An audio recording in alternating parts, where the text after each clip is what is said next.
The Dragonback series by Timothy Zahn. Book 2. Dragon and Soldier. Chapter 12.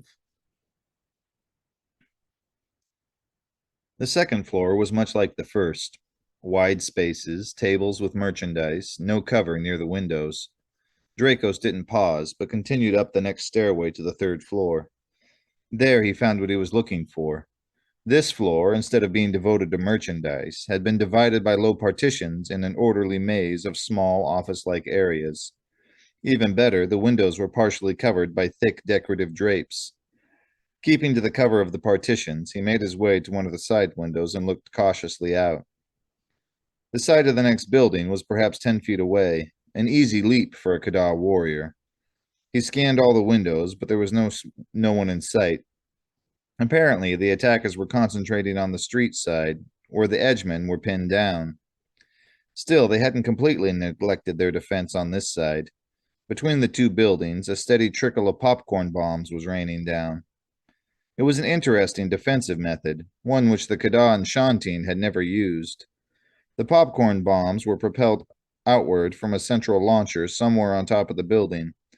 As each bomb cleared the edge of the roof, it sprouted a small parachute, which stopped its outward motion and turned it instead to fall straight down.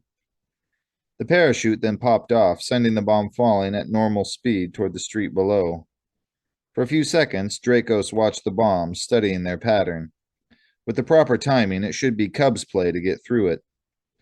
The rooftop was a little ways above his position as he looked out the window, and he couldn't see if there was anyone up there tending the popcorn machine.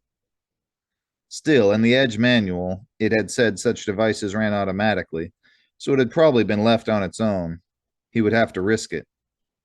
He looked down and felt his jaws crack open in a tight smile. Whatever else the popcorn bombs were supposed to do, they were also having an unintended but useful side effect. Just as the gunfire from the windows was creating a hazy smoke screen around the tops of the buildings, so too the bombs were creating a smoky mist of their own at ground level, which meant that, when he made his move, neither the attackers nor the defenders would see a thing. He pushed open the window and backed up to midway across the room. There he crouched low, watching the bombs fall past the window. He could feel the blood pounding through his body, pouring oxygen and nutrients into his muscles in preparations for the effort ahead. Out of the edge of his eye, he could see the golden color of his scales turn to black as some of the extra blood flow trickled into them.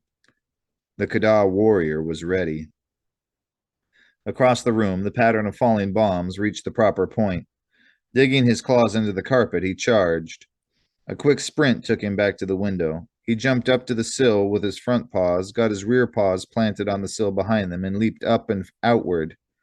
There was no time to wonder what would happen if he had made a mistake in the pattern. Fortunately, he hadn't. His jump took him sailing cleanly through a gap in the artificial hailstorm and landed him on top of the lower parapet around the edge of the roof.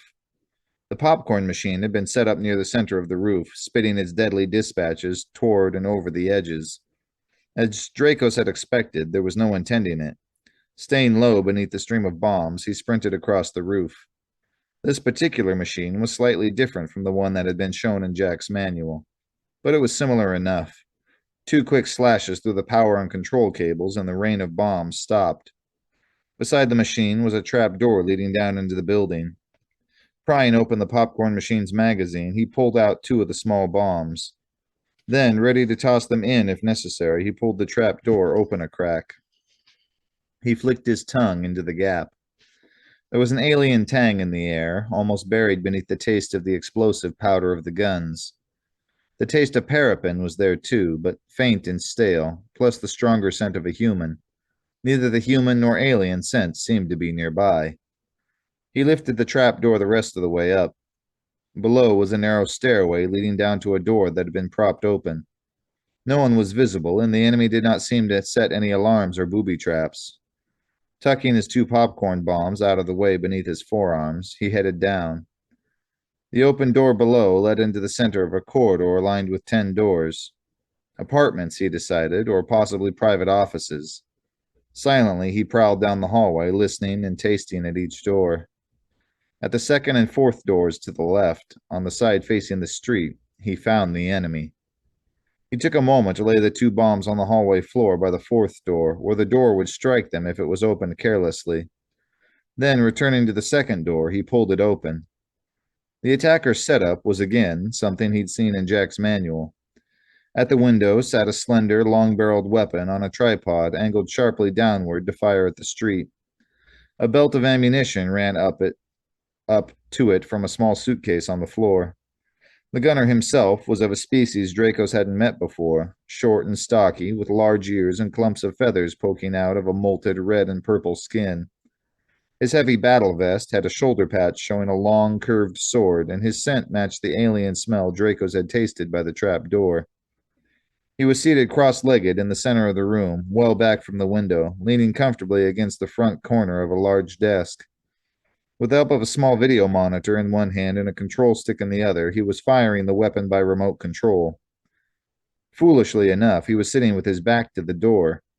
Perhaps he assumed his large ears would warn him of any intruders. Dracos didn't give him the chance to correct that error. A single leap across the room landed him behind the alien. A single slap of his forepaw bounced the other's head against the desk and sent him sprawling unconscious onto the floor. For a moment, Dracos crouched beside him, listening to the rhythm of his breathing.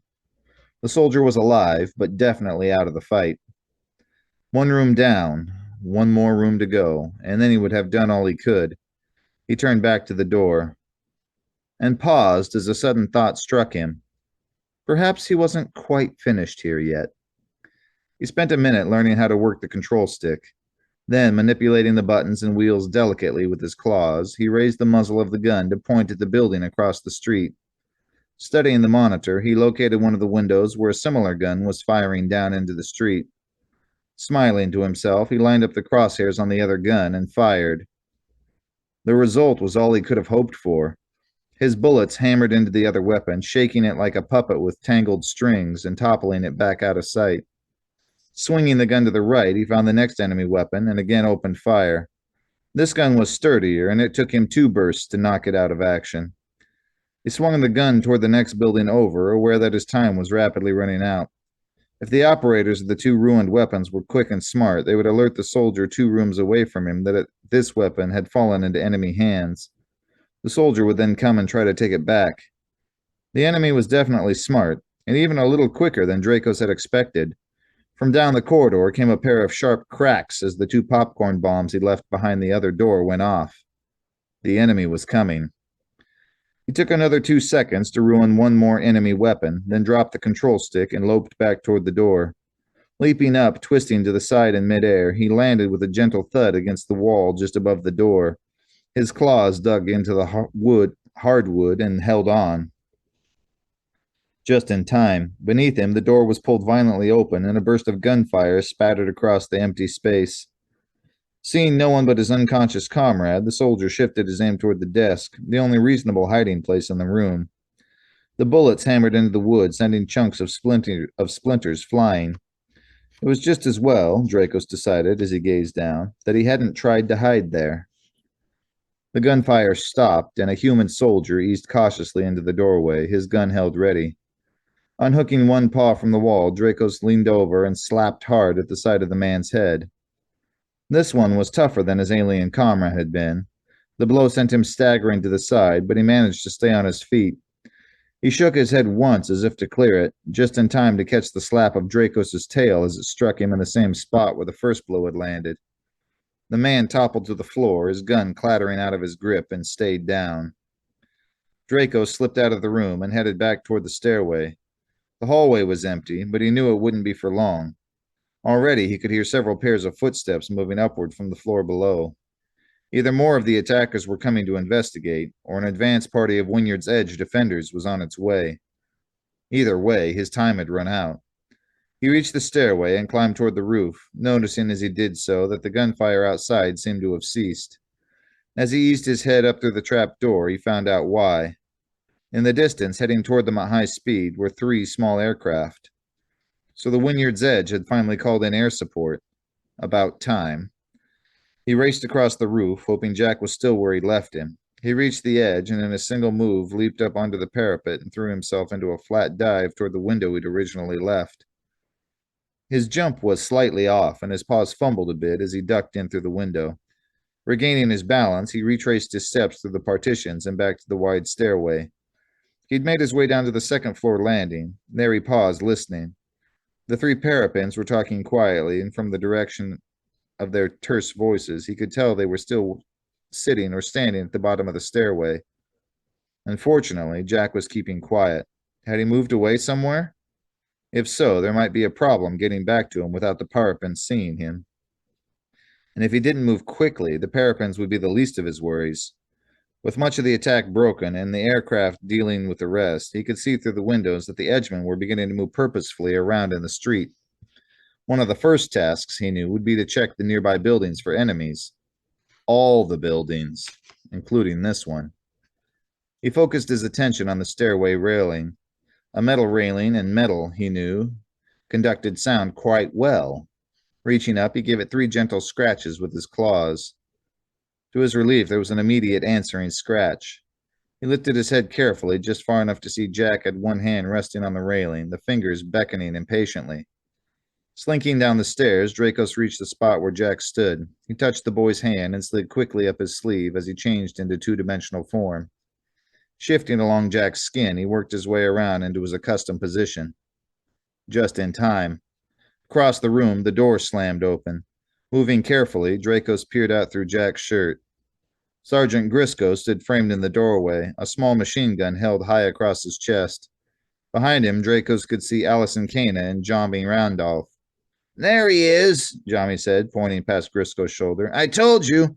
"Yeah, you sure did." Grisco leveled the full power of his glare at Jack. "And what on earth," he demanded, "are you doing here?"